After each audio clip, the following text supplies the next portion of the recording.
오늘 하나님께서 우리에게 주신 말씀 창세기 21장 1절부터 7절 말씀입니다.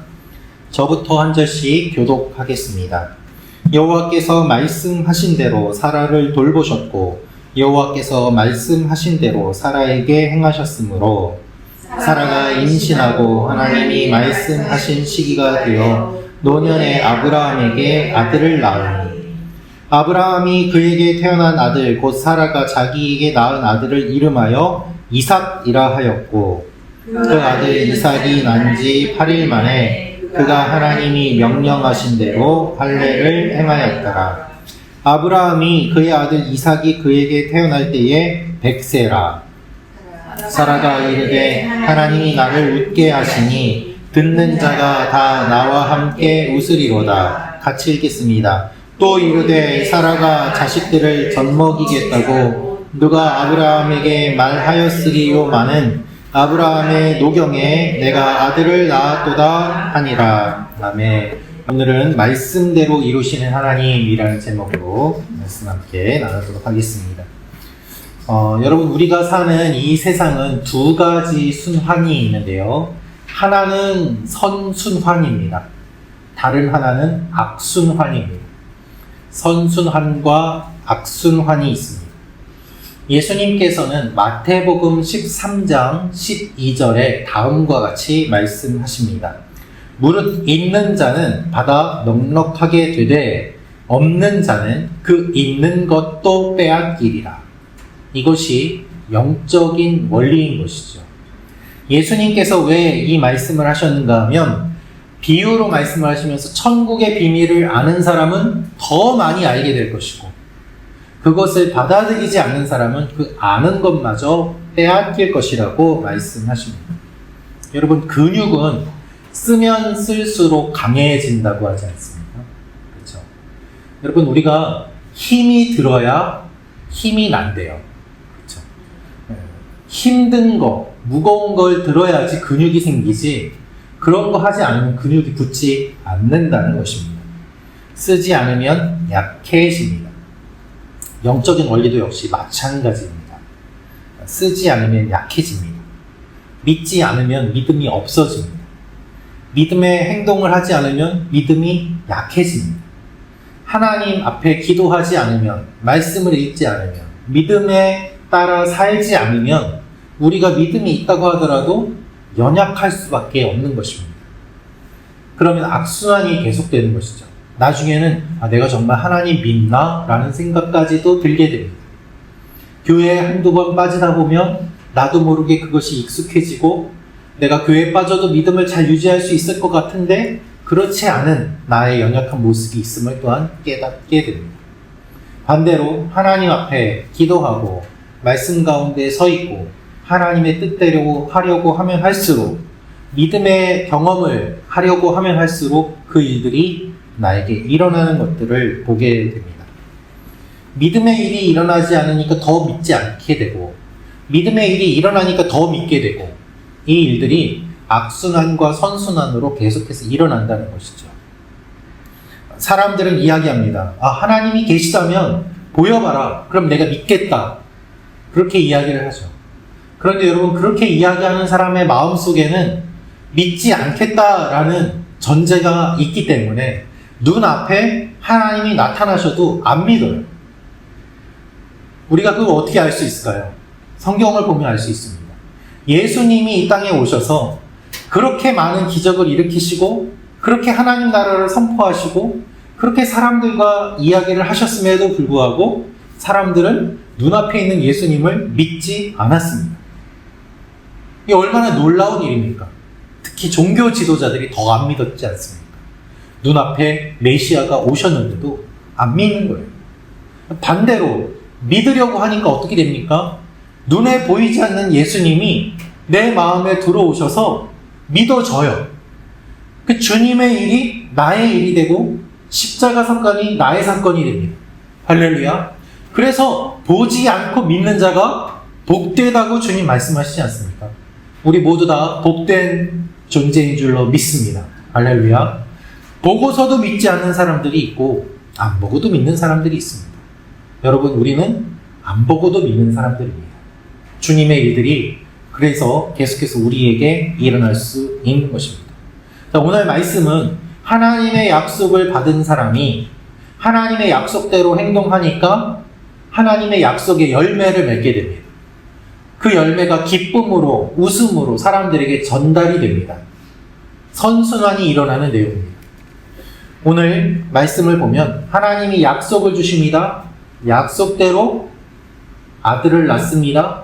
그 아들의 이름이 웃음이라는 뜻의 이삭이 됩니다.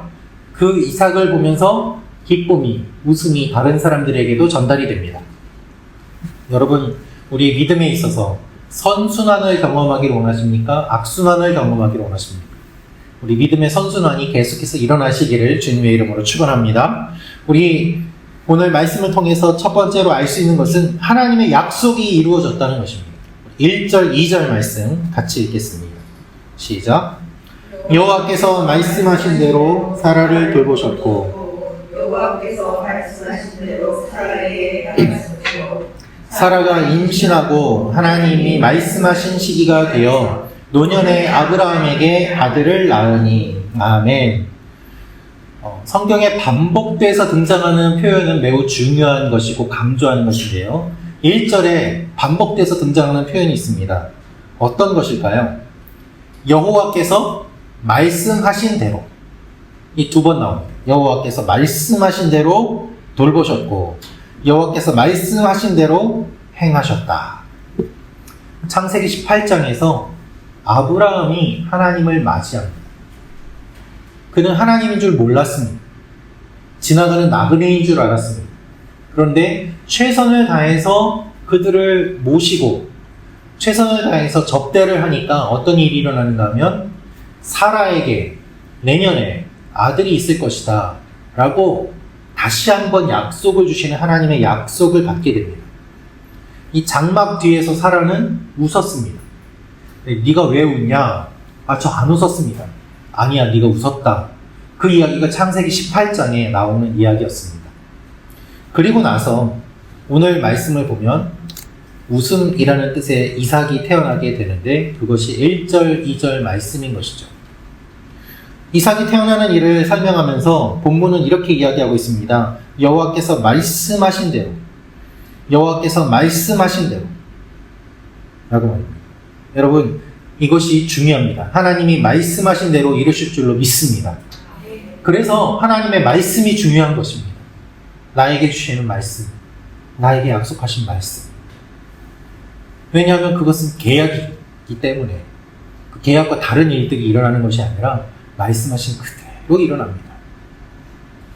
히브리어 본문은 이 두 가지가 서로 다른 단어가 사용이 되었는데요. 앞은 아마르, 뒤는 다마르라는 말로 쓰였습니다.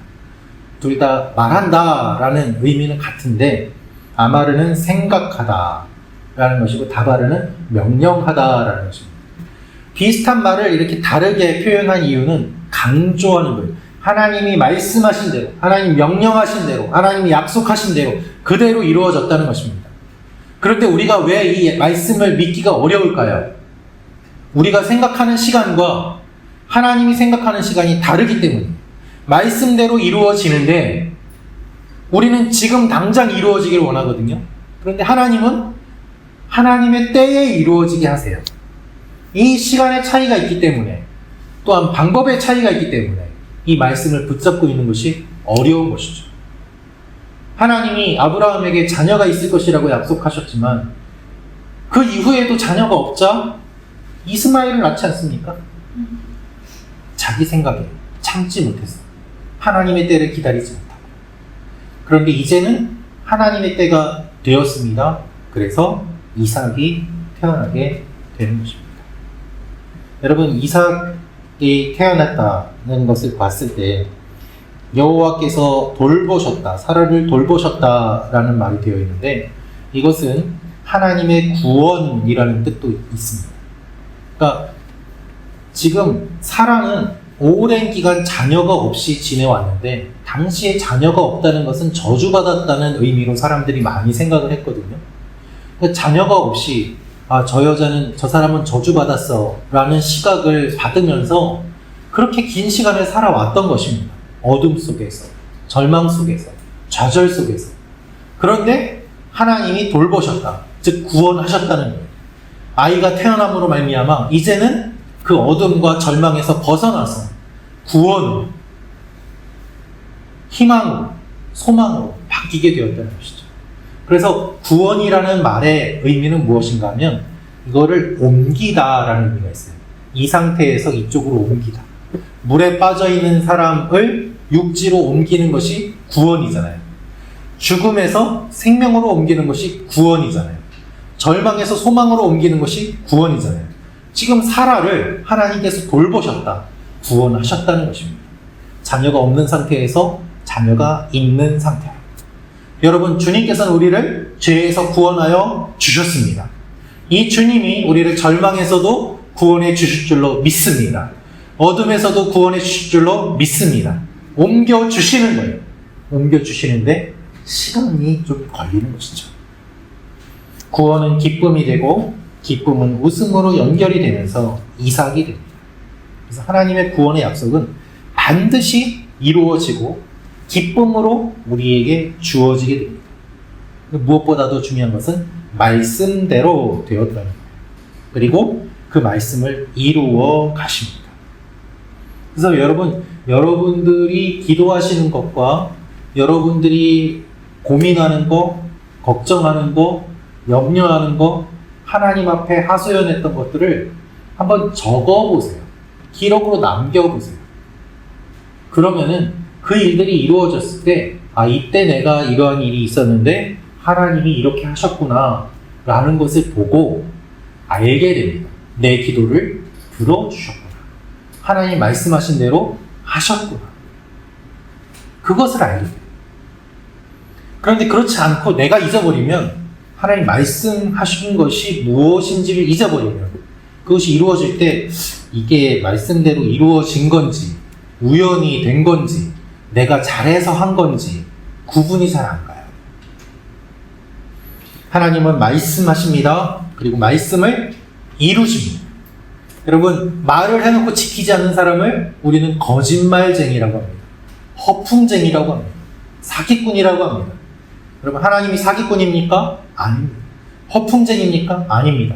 하나님은 말씀하시는데 이 말씀을 이루실 능력이 있습니다. 아멘. 그래서 하나님의 말은 진리가 되는 것입니다.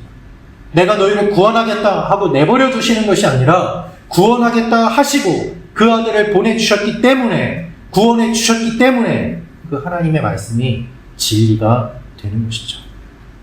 자녀를 낳지 못했던 이 여인이 아들이 있을 것이다. 그 이야기를 듣고 웃었습니다. 웃을 수밖에 없었습니다. 인간적인 생각으로는 불가능했기 때문입니다. 그러나 하나님께서는 말씀하신 대로 자녀를 주셨습니다.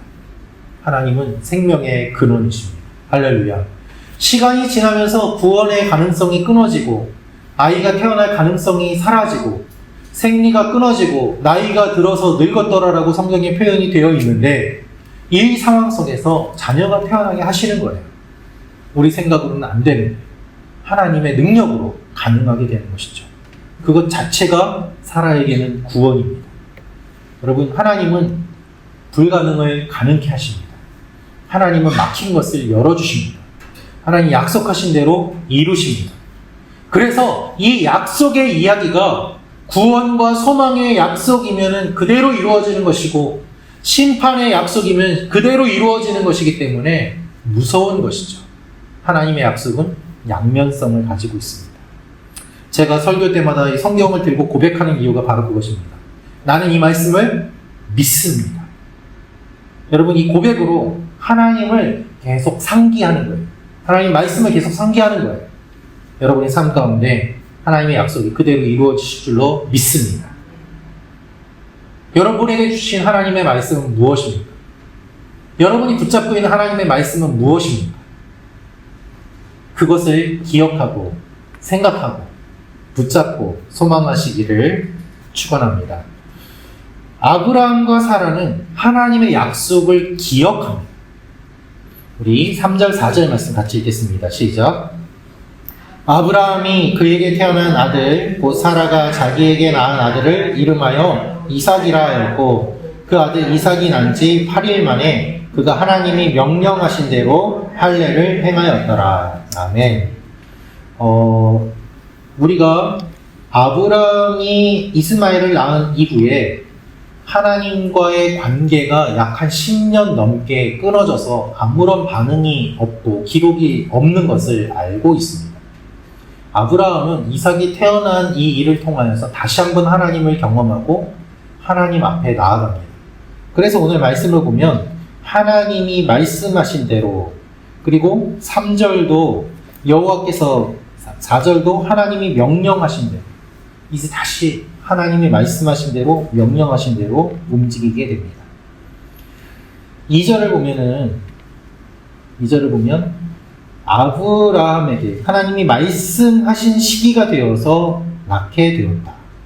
계속해서 하나님 주도로 이 일들이 일어나고 있음을 오늘 말씀은 이야기하고 있습니다. 아들이 태어났는데 이 아들의 이름을 무엇이라고 지어야 될까? 아브라함은 고민을 했을 것입니다. 하나님이 이삭이라고 지어라 이렇게 하지 않으셨어요.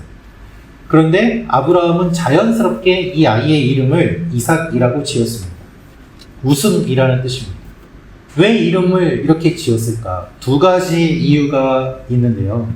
하나는 하나님께서 말씀하셨을 때 사라가 웃었기 때문이에요. 아니다, 내가 웃었다.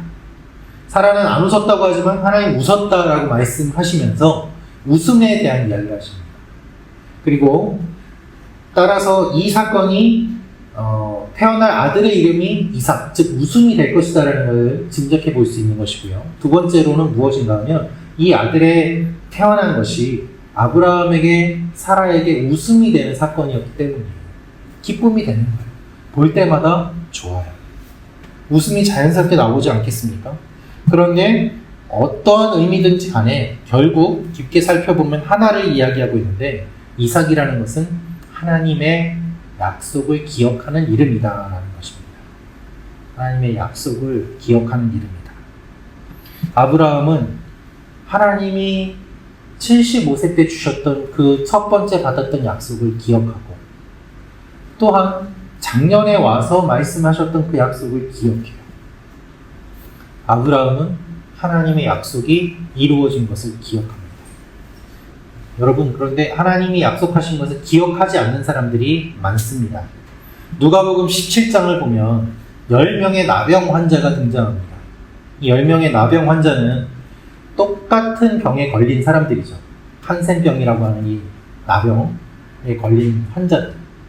배경은 달라요. 유대인도 있고 사마리아인도 있습니다. 그런데 같은 병에 걸렸으니까 같이 동병상련으로 시간을 보내는데, 이 한센병, 나병에 걸리면은 공동체에서 쫓겨났습니다. 같이 살 수가 없었어요. 그런데 율법에 따르면 이 사람들이 치유가 되면 제사장을 찾아가서 제사장의 선포가 있어야만 공동체에 복귀가 됩니다. 제사장이 보고 이 사람은 나았다라고 해야지 다시 공동체에 들어올 수 있었어요. 그러니까 예수님께서 이 사람들을 고쳐주실 때 제사장에게 가서 몸을 보이라 라고 말씀하시거든요. 그 자리에서 고쳐주시지 않고 왜 제사장에게 가서 몸을 보이라고 하는가? 그거는 제사장이 보고서 공식적으로 나았다라고 이야기를 해야지 돌아올 수 있기 때문이에요. 예수님이 그냥 고쳐주셔서 나았다고 하더라도 제사장이 선포를 해주지 않으면 마을에 돌아갈 수가 없는 사람들입니다. 예수님이 그것을 아시기 때문에 제사장에게 가서 몸을 보이라고 하셨고, 이 사람들은 제사장에게 가던 도중에 몸이 낫는 것을 경험을 했습니다. 그리고 제사장의 선포를 듣고 이 사람들은 마을로, 자기 집으로 돌아갔겠죠. 예수님께 돌아온 사람은 딱 한 명. 누구였을까요? 사마리아 사람 한 명이었어요. 한 명만 예수님께 와서 감사를 드렸다라고 되어 있습니다. 이것은 비유가 아니라 실제로 있었던 일입니다. 여러분, 감사는 무엇일까요? 감사는 거창한 것이 아닙니다. 한번 따라해 주시기 바랍니다. 받은 것을 받았다고 하는 것이 감사다. 네, 그렇습니다. 감사는 무엇인가? 받은 것을 받았다고 하는 것이 감사예요. 어렵지 않습니다. 받았으면 받았습니다. 이것이 감사라는 것이죠. 받았는데 받았다고 이야기하지 않는 사람들이 많아요. 당연하게 여기기 때문이에요. 선물을 보냈어요. 분명히 수령 확인이 됐다고 연락을 받았어요. 근데 본인한테는 연락이 안 와요. 어떨까요? 속상하죠. 감사가 없는 거예요. 왜 감사가 없을까요? 당연하게 생각하고 또 하나는 받은 것을 가볍게 여기기 때문이에요. 내가 굳이 받았다고 이야기를 해야 돼? 받은 것을 가볍게 여기니까 감사가 없는 거예요. 상대를 무시하기 때문이에요. 그럼 감사가 없습니다. 받은 것을 받았다고 말하기 위해서는 뭘 받았는지 알아야 되지 않습니까? 그래서 받은 복을 세어보아라. 받은 복을 세어보아라. 주의 크신 복을 내가 알리라. 세어봐서 확실하게 알면 감사할 수밖에 없는 거예요. 주님, 내가 이것을 받았습니다. 주님, 내가 좋은 자녀를 받았습니다. 주님, 내가 좋은 가정을 받았습니다. 주님, 내가 이것을 받은 것을 받았다고 주님께 말씀을 드립니다. 세어보니까 이것도 있고 저것도 있고 저것도 있고. 그것이 감사라는 것이죠. 많은 분들이 기도합니다. 하나님이 응답해 주십니다. 그런데 응답 받은 것에 대한 감사는 별로 없습니다. 왜 그럴까요? 기도한 시간과 응답의 시간이 차이가 있거든요.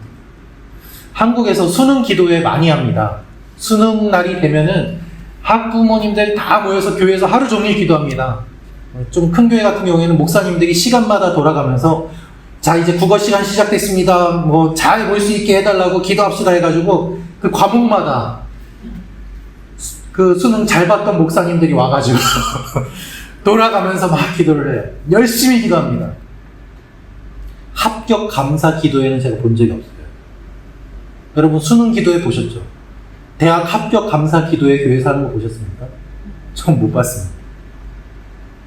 떨어진 것에 감사하는 기도회는 더 못 봤습니다. 받았는데 받았다고 얘기를 안 하는 것이죠. 여러분, 하나님께서 이루신 것을 기억하시기를 축원합니다.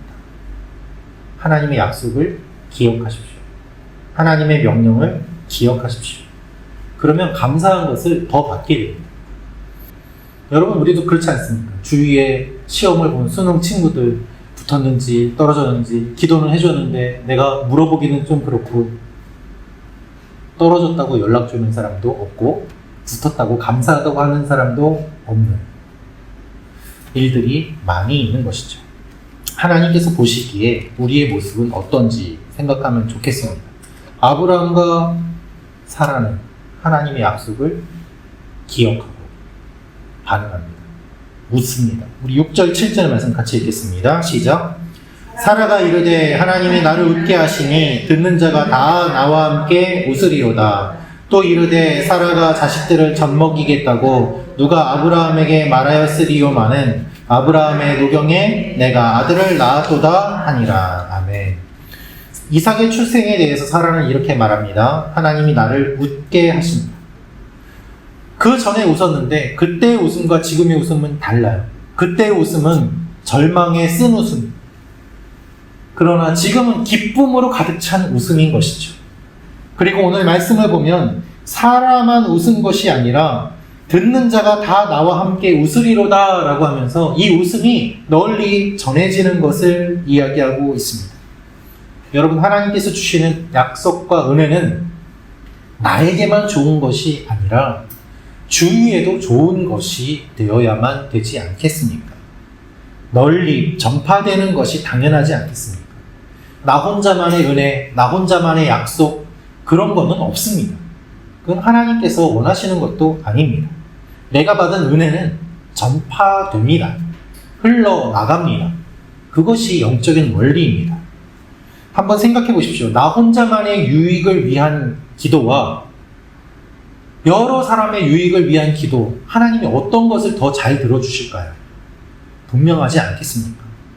사라는 하나님을 믿지 못했습니다. 그러나 믿음으로 반응합니다. 아브라함과 동침합니다. 그러니 아이가 잉태될 수 있었던 것 아니겠습니까? 믿음으로 반응하고 행동합니다. 그 결과 이삭이 태어납니다. 이삭이 태어남으로 사라도 기쁘고 주위 사람들도 다 기쁘고 얼마나 좋아하는지 모르지 않습니까? 이것이 영적인 원리입니다. 여러분 믿으십시오. 행동하십시오. 그럼 열매가 맺힙니다. 그 열매로 모두 다 기뻐하게 됩니다. 할렐루야. 간증을 나누고 삶을 나누고 그 웃음이 넘치도록 하십시오. 이삭의 출생으로 기쁨이 가득하게 됩니다. 여러분의 삶을 통해서 여러분 주위의 사람들이 기쁨을 누리는 삶이 일어날 것입니다. 하나님께서 그렇게 되도록 여러분을 축복해 주실 것입니다. 하나님은 말씀을 하시고 말씀대로 이루십니다. 그 일들이 우리 삶 가운데 일어납니다. 이 사실을 기억하며 하나님 앞에 나아가는 여러분과 제가 되기를 소망합니다. 같이 기도하겠습니다.